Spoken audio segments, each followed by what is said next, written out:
Why, hello there. Hello. Welcome to Songwriter's Night. Yay, Yeah. we're just starting it out. All right, cool. This is Alex. And this is Casey. Welcome. We're gonna be your hosts this evening, not playing any music, but we have some fantastic artists this evening, and we have instrumentalists as our theme for today. We got Mr. Mark Wiley, we got Mr. Colin Sankey, and Brandon Palat. Yeah. Hi. Hello. All right, we're gonna start off with an introduction thing. Starting off with Mark. Let's just tell us a little bit about yourself, when you started, why you started. Cool. Yeah. I play guitar. I play a lot of different styles, but today I'm gonna be doing my acoustic kind of thing. Nice. This is actually my first acoustic guitar I've had since I was like, I don't know, 12 maybe. I got it as a Christmas gift. Nice. So I think I just realized that if I have this guitar, like my whole Dang. I know that the guitars that are around with you for a long time, they have like a certain amount of Yeah. Yeah, I don't know if you can see. They got some It's real magic beat to up, and them. It's got some good. I know. Oh, yeah. Nice. It sounds better with age, I think. Is Absolutely. Absolutely. Great. Hey Colin, how's it going? Can you give a little introduction to yourself? Sure, man. So, yeah, my name is Colin Sankey. I play the six-string solo bass, as you can see. Been playing bass for about almost 13 years now, and it's kind of been my main instrument. I was inspired by the music of Victor Wooten, and also a lot of like solo classical guitar players and piano players, and I thought somebody can do, all the parts on the piano and the guitar. Well, why not the bass? So I picked up the six-string bass to kind of experiment a lot with that, and yeah, I'm just really into like jazz and funk and pretty much every style of music. So Sick. yeah, Nice. That's great. You forgot to mention you have a wicked mustache. Oh yeah. and I have the mustache. That's the secret behind all the. He's humble. jazz Yeah. and- He is humble. You Yes. are, definitely. Speaking of mustaches. Oh wait, no, all of us. Talking All of them have mustache. Hey, about. hey Brandon. I Can you give a little explanation, introduction to yourself? There you go. yeah, I'll try to explain myself. I'm Brandon. I play drums. I play in a few bands. I play a bunch of different styles of music. I don't really know what I like, so I just kind of like it all. Yeah, bless you. Sorry. I don't know. It feels like I just do a whole bunch of stuff, like some Latin stuff, some jazz stuff, some metal stuff, some rock stuff, whatever stuff, I just started writing some tunes this summer over quarantine, and that's been super fun. And I even play some of them for you tonight. So Hey, yeah. very nice, very nice. Yeah. Cool. And excellent beard, by the way. Excellent. Thank you. Excellent. Sorry. Maybe it didn't need to be mentioned, but I think here we are. So I think we should probably get into some music. Yeah. Heck yeah. So Mark, we have your acoustic guitar that you've had since you were 12. What do you have to play on us? Yeah. Play for us on said guitar. I got a newer tune I wrote, I guess, this year. Wrote it for spring because I was getting real tired of winter. And I guess this probably went down maybe before quarantine, maybe afterwards. Okay. Probably afterwards. So it's probably like April. It's a blur. Yeah. Yeah. So it's called Wellspring. It was finally like, come on, spring, let's do this. So that's also kind Awesome. of, I think, a theme I do with some of my songs. Sometimes I just write the title first, or in the lack of lyrics, you just kind of have fun with the title. Okay. So, yeah. Absolutely. Here's a Wellspring. Awesome. Cool.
Heck yeah. Right. I loved it. I like that. I like it that, Mark, I've listened to a lot of your tunes, and it's like they always take you on a journey. It's like a story, which is killer. And I love, like, you get the rhythm going in before you're doing any rhythm. Like, you're doing rhythm, but you're not doing any beats on the guitar until, like, later on.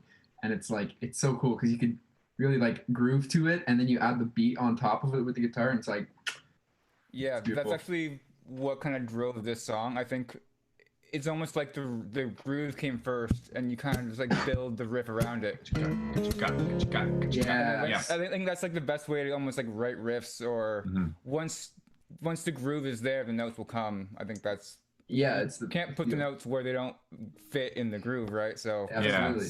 groove first is a good way to Yeah. approach songwriting. I was Yeah. curious about, like, so Wellspring, and then having that. I mean, like, I could definitely hear that in it. And so you started with the name, and then I'm curious, did it jump to it being like the rhythm first and then the riffs afterwards, and then how did that work for you? Yeah, so it was definitely, I think I had a theme, or I think I started with maybe even the chorus. So it's very much a verse, pre-chorus, chorus with the bridge kind of structure. I think I had the chorus first. I had this. Right? Right. And then I just had to come up with, I figured, 2 more themes. So then I came up with what I thought was a verse. And this is all just kind of like, I wrote it outside because I think that's like one of like the best places to write acoustic music. Yeah. Yeah. So it just, over the course of like an afternoon, I ended up having a bunch of themes. Maybe there's even more themes once you kind of pick like the strongest 3 themes, and you kind of find a way to connect them. Then it's like, okay, call the verse, the pre-chorus, and the chorus, and then you're good to go. And then True. slap on a bridge in there to give it Give it a little variety. Yeah. yeah. Oh, that's cool. Wicked. I like that a lot. I believe we're gonna Should we go go to Colin? on to Colin. Yeah. Let's hear some sick bass grooves. Some fancy stuff. I wish I could play bass like you. I wish I could play bass. Thank you. Great. Yeah. That was actually a really, I love that, by the way, from Mark. That was an awesome composition. So great. But yeah, so for me, what should I play first? Well, okay. Okay, so this song is an interesting one, right?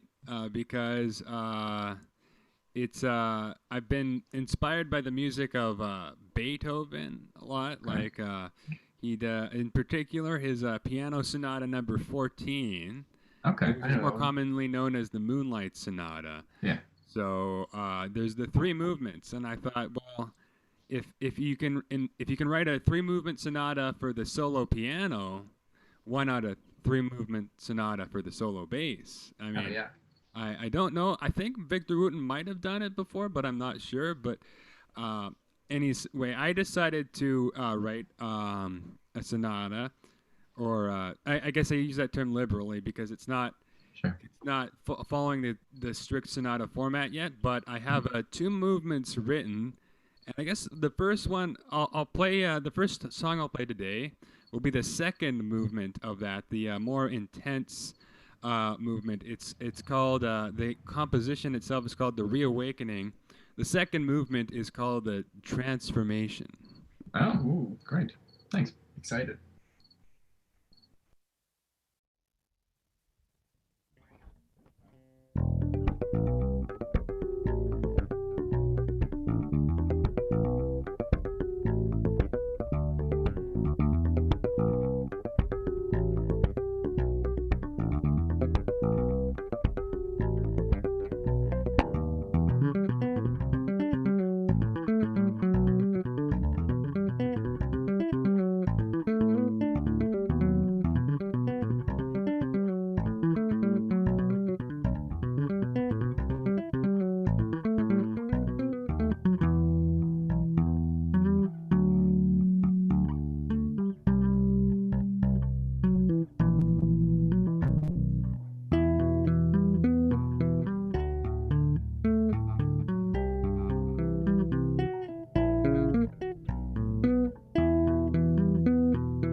Spice City. Beautiful.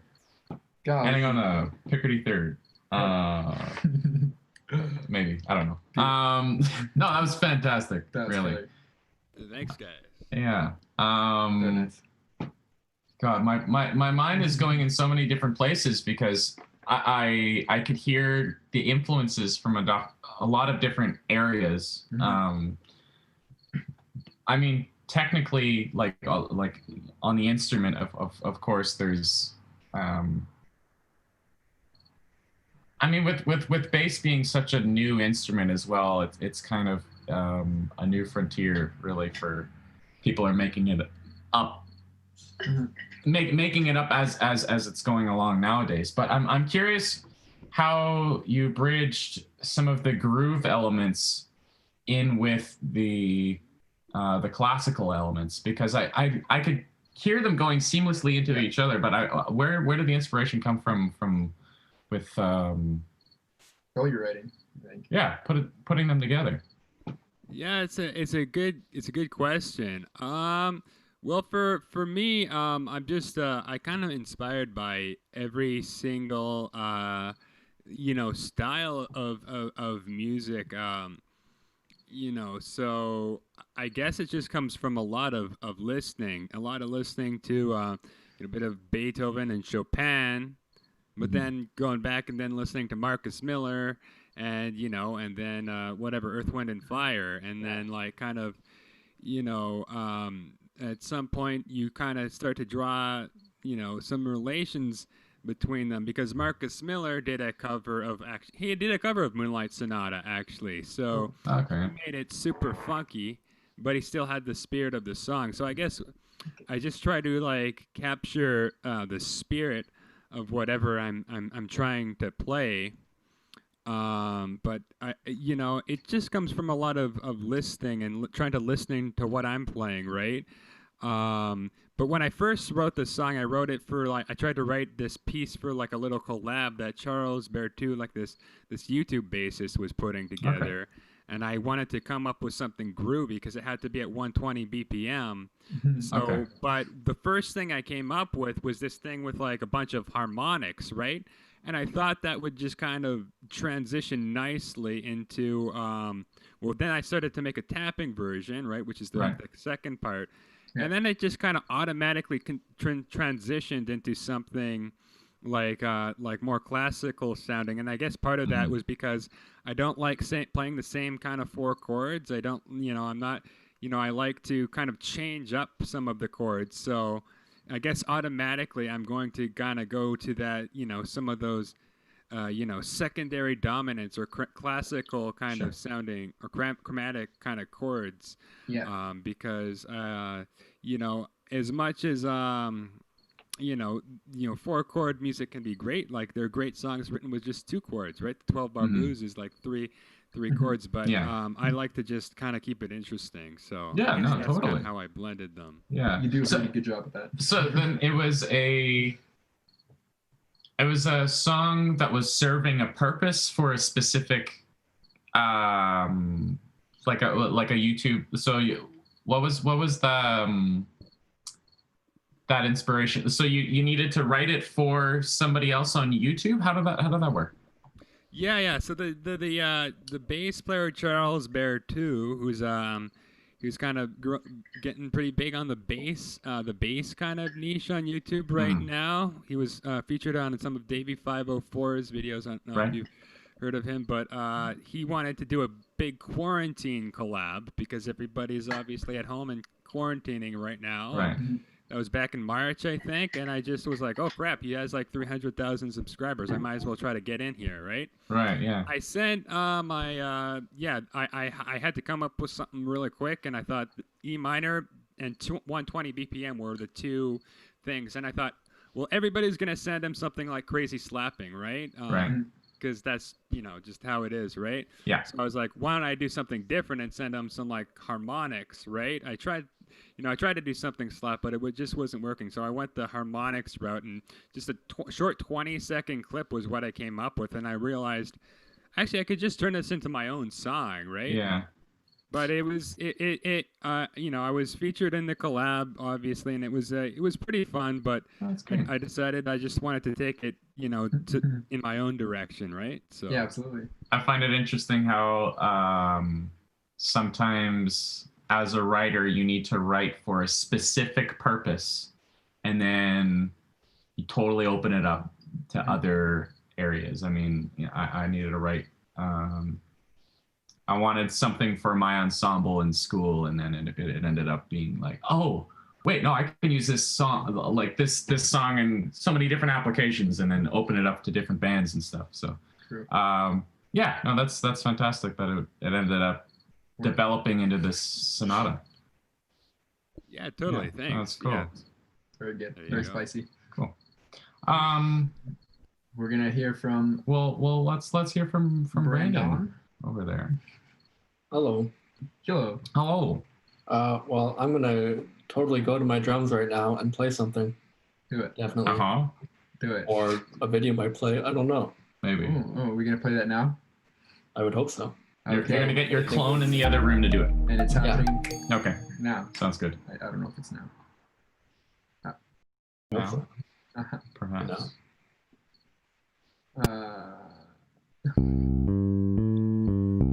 Maybe.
Oh, okay, there we now go. we're Sorry, back. we had that. We weren't muted.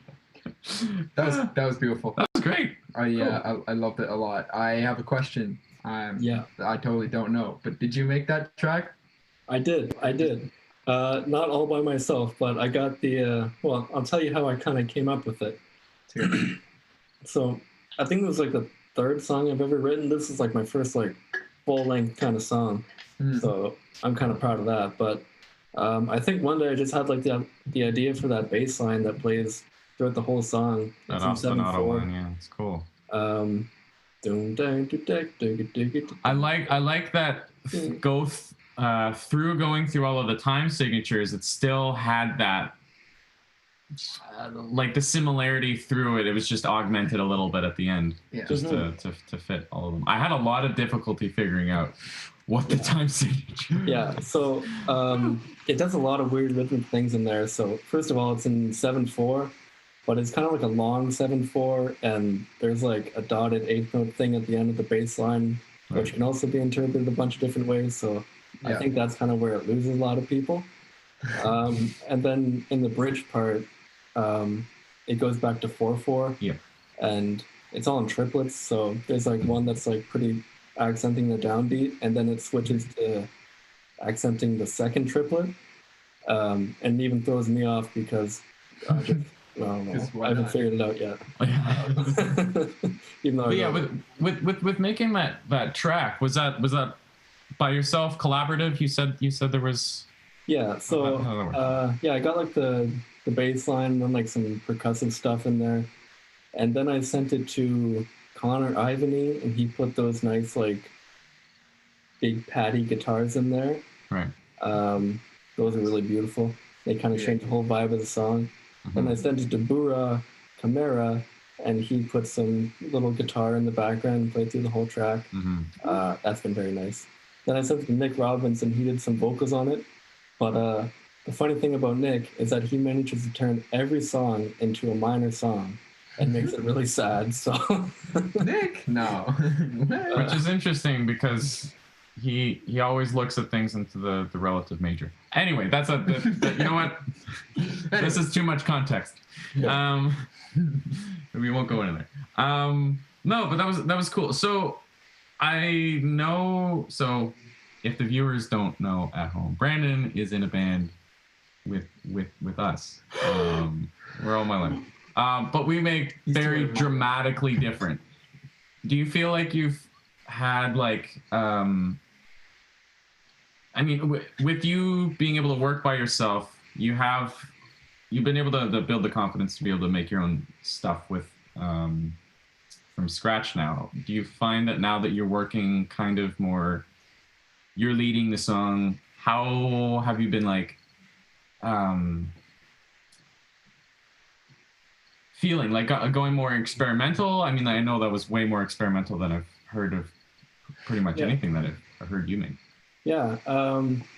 Well, yeah, it's kind of given me, well, now that this quarantine's been happening, I've kind of got the confidence to do my own thing and also the time to do it and, no excuses kind of thing. So this one is kind of based on like an African kind of feel. So I've always been kind of inspired by that because it's so like rhythmically rich. So I kind of took that idea and just ran with it.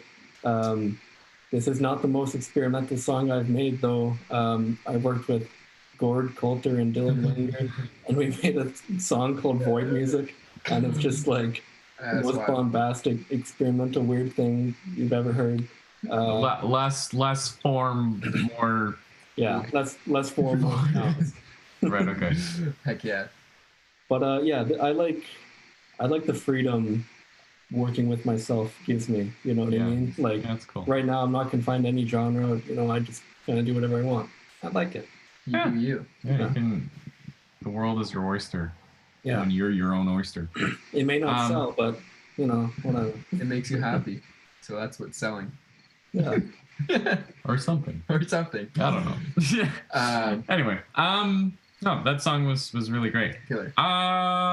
We're gonna ask a group question. Yeah. I'm curious because everything was so different for everybody. I'm curious about how you guys think about form with your writing.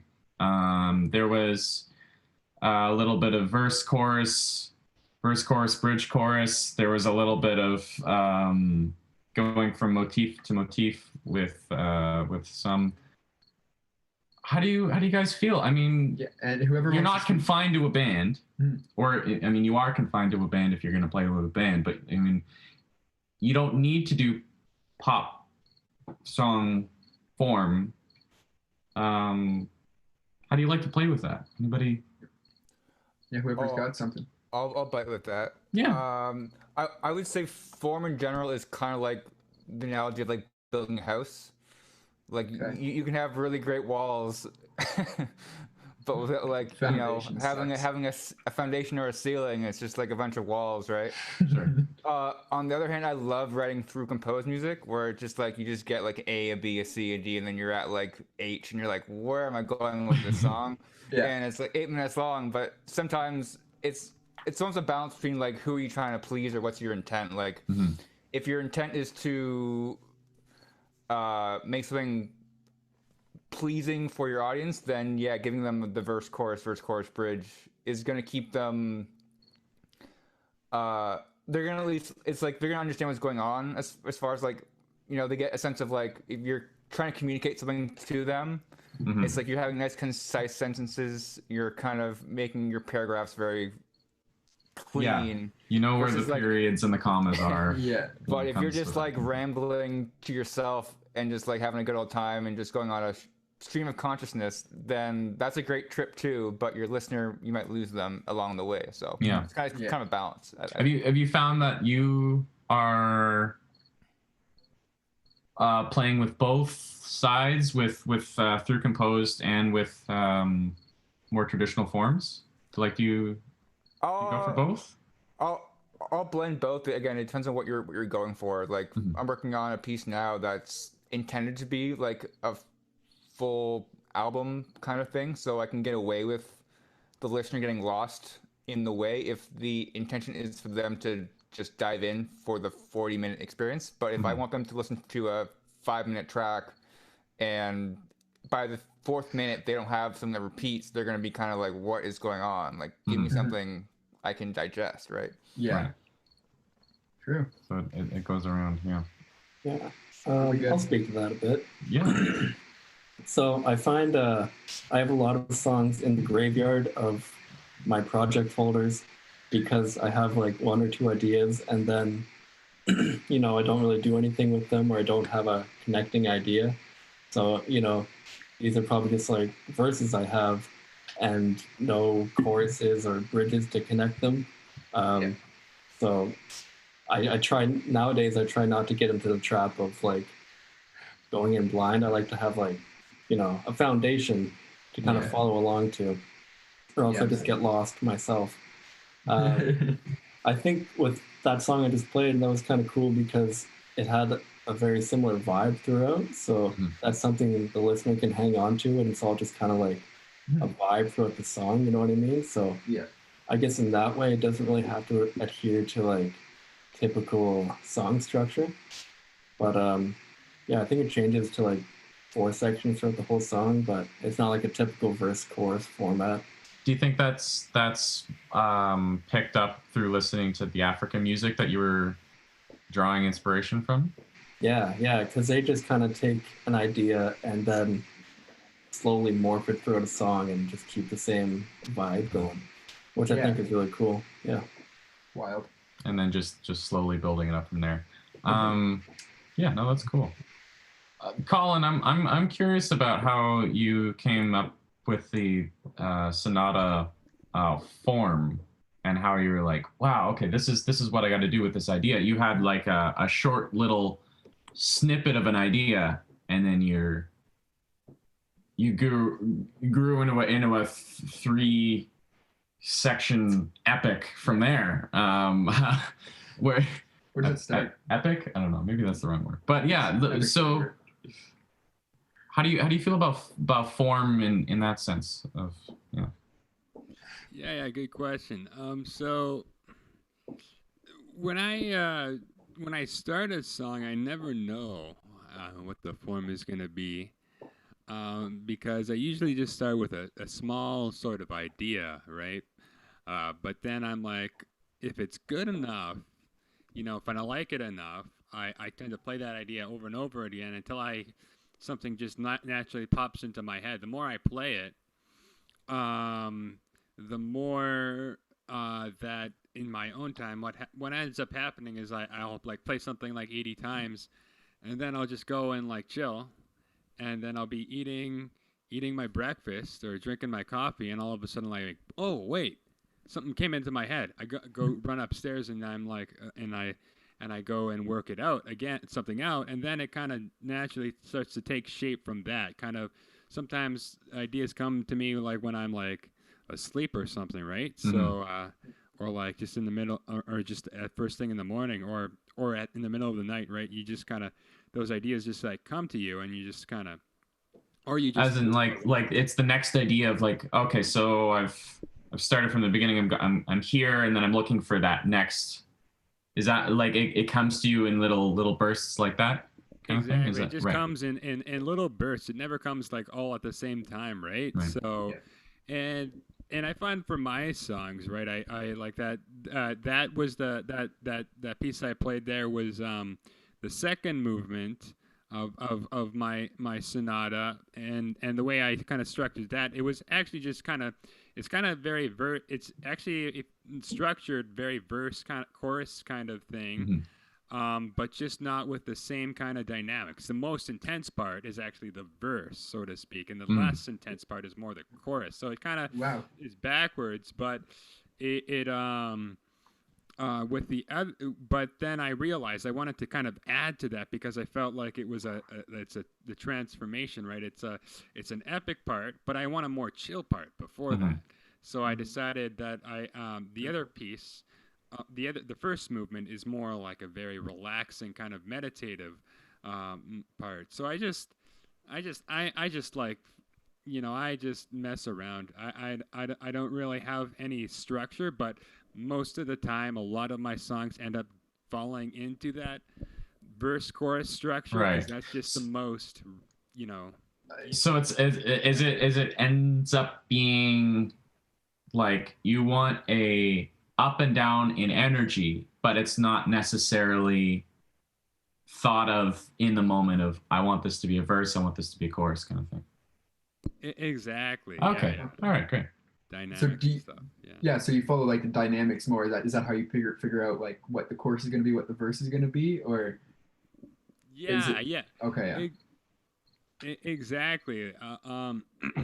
Just a lot of I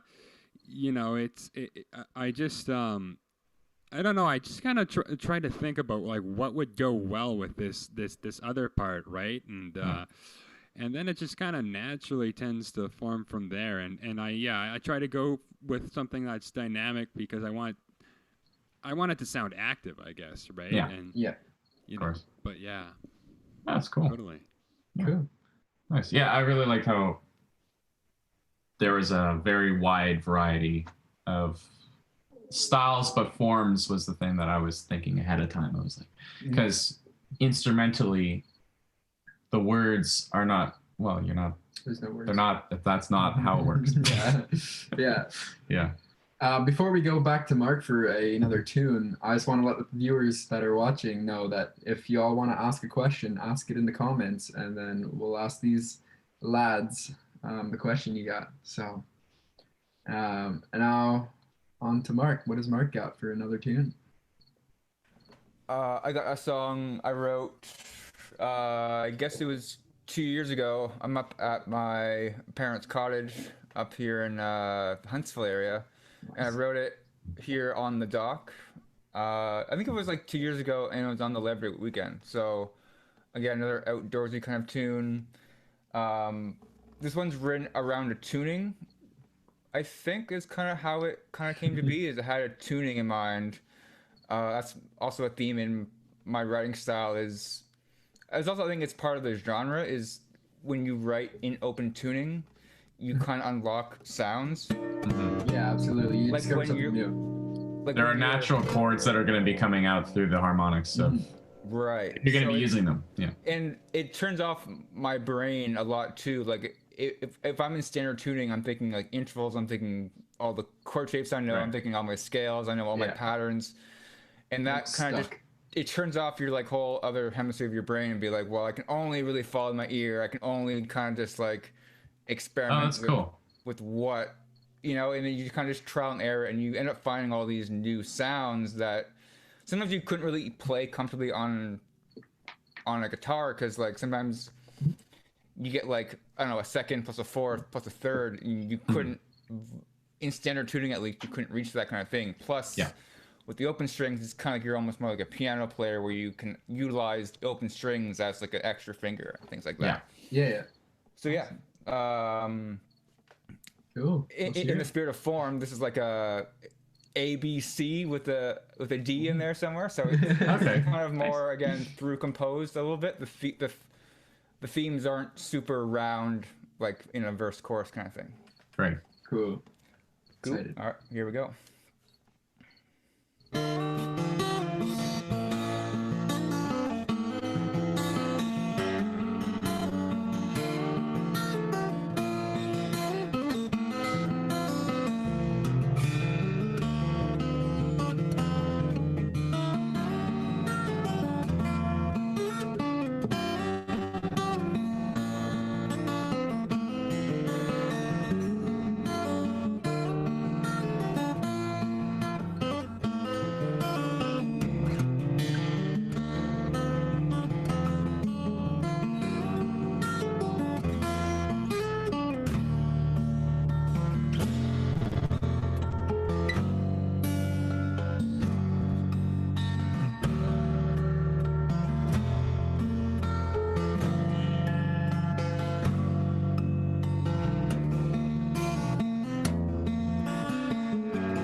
Wow. That's fantastic. I wasn't sure if that was the winding down, or if that was Going the to build up. Yeah. that D part you were talking about, or what? Yeah, the good. D part is the Yeah. wherever that is. Yeah. Yeah. It's like No, that was beautiful. You almost can't play it when you just come in on D. You have to like, you get that, you have to play it all the way through to get. Yeah, it's like it's, I feel like a similar thing when somebody asks us to take it from like the verse, so like second verse of the song, and we're like, the words are can't remember what the words are. Yeah, wicked. That was a killer performance. we're cognitive of time right now, so we're trying to make sure that we get everybody's tunes in. So that was beautiful, Mark. Yeah. Thanks. I like that it was writing for the purpose of filling out a tuning. I thought that was fantastic. It's like serving a specific purpose. Yeah. Anyway, very beautiful. But hey, Colin, what do you have for us next? Yeah, well, that was an amazing composition. You guys are all like fantastic musicians, so it's a honor to be sharing this night with you. So, for me, this next one is a different thought process from the last one. Mhm. I'm really into salsa music and like especially Latin jazz, like instrumental salsa music, and so I was in a Latin jazz ensemble for 2 years. So this one is more in the vibe of like Arturo Sandoval or like Chucho Valdez. I don't know how to pronounce their names because I don't speak Spanish. But this is a kind of salsa oriented tune I came up with, and I honestly didn't have a name for it till I don't know, like earlier this week, I think. And it's called Música de la Noche. Sorry to any Spanish-speaking people if I butchered the pronunciation, but it translates to music of the night. Beautiful.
Wow. Woo! I maybe want to dance. I just want to get up and. That was sick. Colin, I gotta say, I really appreciate that you didn't forewarn us at all anything about the looping, because that blew my mind when that started happening. Yeah. I was so surprised. That was I was. I literally thought Brandon was doing something. I was like, is Brandon playing over this? I right was now? thinking like, man, yeah, you guys should. This would be fantastic in an ensemble. And then, oh wait, no, he is the ensemble. It is there. Wait. No, really, really fantastic. Wow. But genuinely though, I can hear some. The other stuff was genuine too. I could hear some Marcus Miller in there where like you're playing rhythm and melody, and then there's other instruments that are doubling on top of there, and I think that was I think that's a really versatile piece, depending on how you ever want to be using that. Kind of cool. So good. Oh my goodness. Awesome. Well, thank you so much, guys. Yeah. Yeah, I wish I could talk about more, but we're running out of time. A little bit, so we need to be hearing everybody. Absolutely. But I will be geeking out about that in my own head forever. And then you'll get a call. Yeah, you'll get a call from me. Yeah. Anyway, we got a question on our comment section here from Julie that wants to know how old everybody is. So how old everyone was when they started writing music. Nobody cares about how young you are now. But when you started... Don't just ask somebody how old they are. Yeah, that's rude. Anyways, let's somebody open a mic. Hello. Well, when I started writing music, that was 20, and I am 20, so here we are. Wow. When did you start playing an instrument? What age? Oh, when I was 10, so 10 years ago, I guess. Shoot, dog. Wow. Yeah. Wow. Let's hear from Mark. I think I started writing some really cringy, obscure stuff in high school. So grade 10, grade 9. Yeah. Okay. How old are you when you're in grade 9? Like 14. Yeah. 14. 15. Something Yeah, like that. you just gotta suck at it for a long time, and then gradually it gets a little bit better each time. I feel that. There's a John Lennon saying I like that's like, or it's like they wrote like the whole Beatles thing where they wrote like 100 songs and they're all garbage, and then after the 100th song, it's like you finally write one good one. You kind of take that approach to heart. Where in the early years, there's just like hundreds of songs that, again, were just trash, but. Yeah. 101st song, you got something good. Hey. Yeah, nice. and the Beatles have been doing it right, I guess, because something worked all right for them. Yeah. Let's hear from Colin. How young were you? Yeah, good question. So for me, I was about how old was I? I was about, I think I was 13. I think I was about like 12 when I started really getting into music. Like I started keyboard when I was like in grade, I don't know, maybe when I was 9 or 10, but I got bored really quickly for some reason. I don't know why. But then I started bass I know. I'm sorry, Rowan. Sorry, but so I started bass when I was about 13. I think. And yeah, no, keyboard is awesome, but I guess maybe it was just the timing or the maybe the music. But I started really getting into Pink Floyd a lot, and like Led Zeppelin, I guess, and those were my first two like favorite bands. And so I was just like so like stoked, and obviously the band. I don't know if you guys know the game Rock Band or like. Oh yeah. Hero. Oh, that was my beginning That was of me that was- becoming the guitar hero that I am today. Exactly. So that was my beginning too, and at least somewhat. And then I just kind of, after a while, I just liked the game. I mean, not the game, the instrument a lot more than the game. And also, I quit playing World of Warcraft. I kept playing all those games. At about 13, I was just like, screw this. I'm gonna go. Pardon my French, but play bass. Yeah. Heck yeah. Wicked. There's nothing wrong with bass. You don't need to watch your language. Anyway, I'm a bass player. I can say it. All right. Hey, Brandon. I, We'd love to hear another tune from you. Go run to the drum kit right now. let me just hop over there and I'll give you a nice mixed song. All right. Run over. Get your clone. Just like that. Maybe we're talking over your drum kit right now.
Okay. We're on. Okay.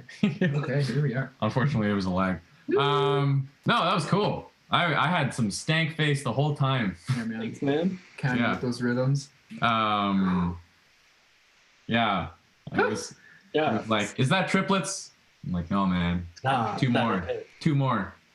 It's 2020 and we're hip, and now it's quintuplets. Quintuplets for everything. Heck yeah. Yeah, we've moved Yeah. on from triplets, we've gone to quintuplets. So for people that don't know, you have a chord note, and you divide that into 5 notes, which is very odd sounding. So that's how you get that.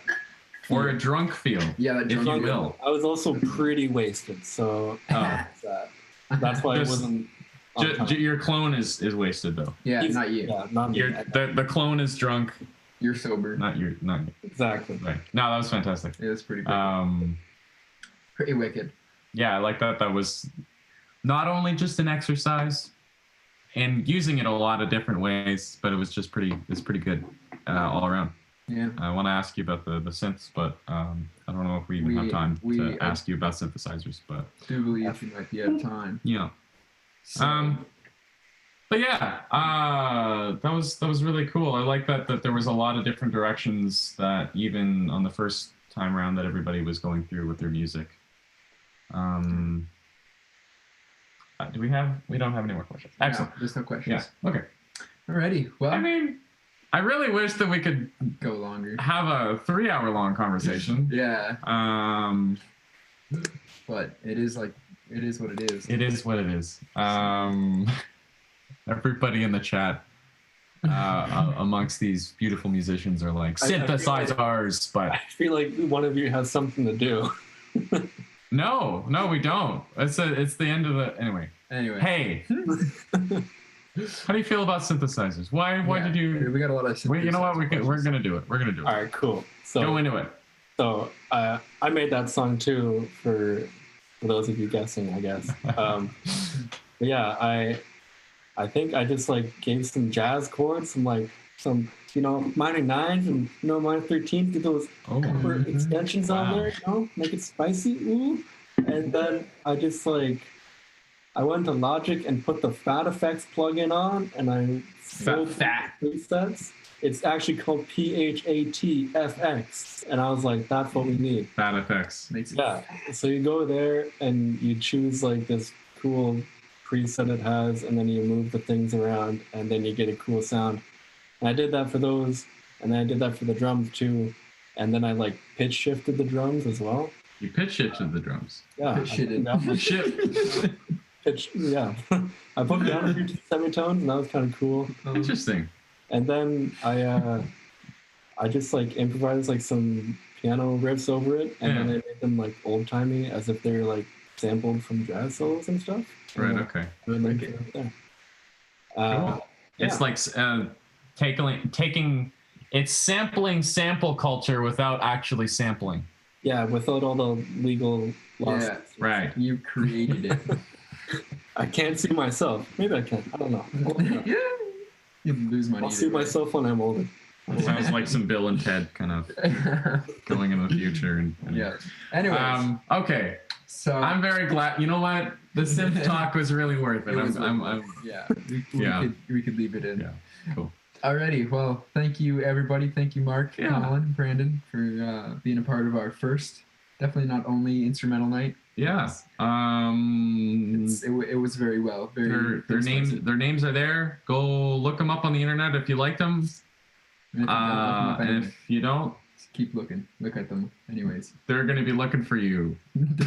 They will find you or something. No, anyway, cool. Thank you so much for joining us, all of our lovely audience members, and have a lovely evening. Go write something. Enjoy your breakfast.